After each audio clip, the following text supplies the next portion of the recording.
I'm Steve Ridgel, and I have a confession. This is hard to say.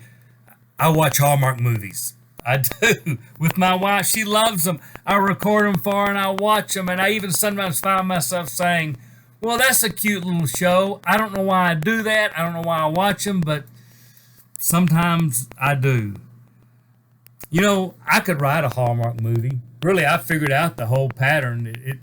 Things are good, high school sweethearts or whatever. They're going to get married. They're in love. Then things get bad, and they get bad because somebody moves off, or something interferes, or one of them goes to a different school, or there's a miscommunication, and then things are bad. And then at the end of the movie, things get good again. They reunite, and the hero comes home, and it's wonderful. It's bad, then it's good. It's really good, it's bad, it's good. Kind of that arc. You know, it's kind of like, well, frankly, it's kind of like a Western. You ever watch Westerns? Things are good, and then they get bad. The bully buys up all the town. Somebody comes in and steals everything and abuses everybody, and then it gets good because the hero comes to town and John Wayne or whoever saves the day.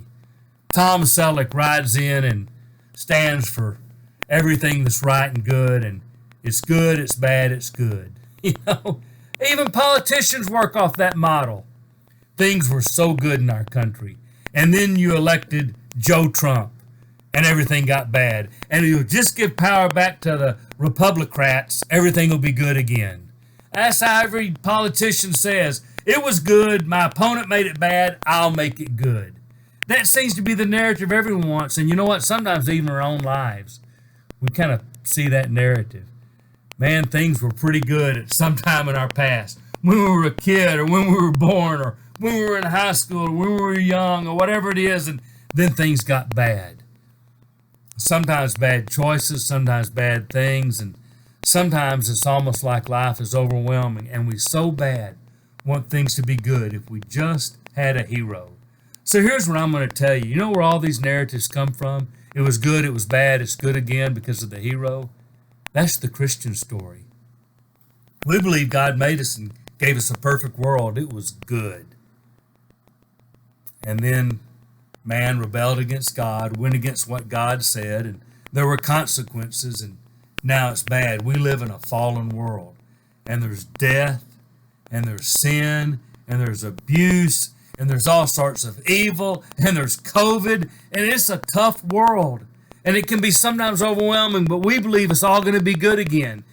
Go sometime and read at the very end of your Bible, look at Revelation 21 and Revelation 22, and just read the first 4 verses of each one of those chapters. That's good news when things are going to be good again. And we're living in that middle time between the good and it got bad and it's going to be really good again. And see, God's redeeming us and helping us, even our own lives, to be good again. And so I know why Hallmark's popular. I know why Westerns are popular. I know why politicians run on that narrative. Because that's what everybody wants. It must have been good and now it's so bad. And can it be good again? And I'm here to tell you, yes, it can because of Jesus.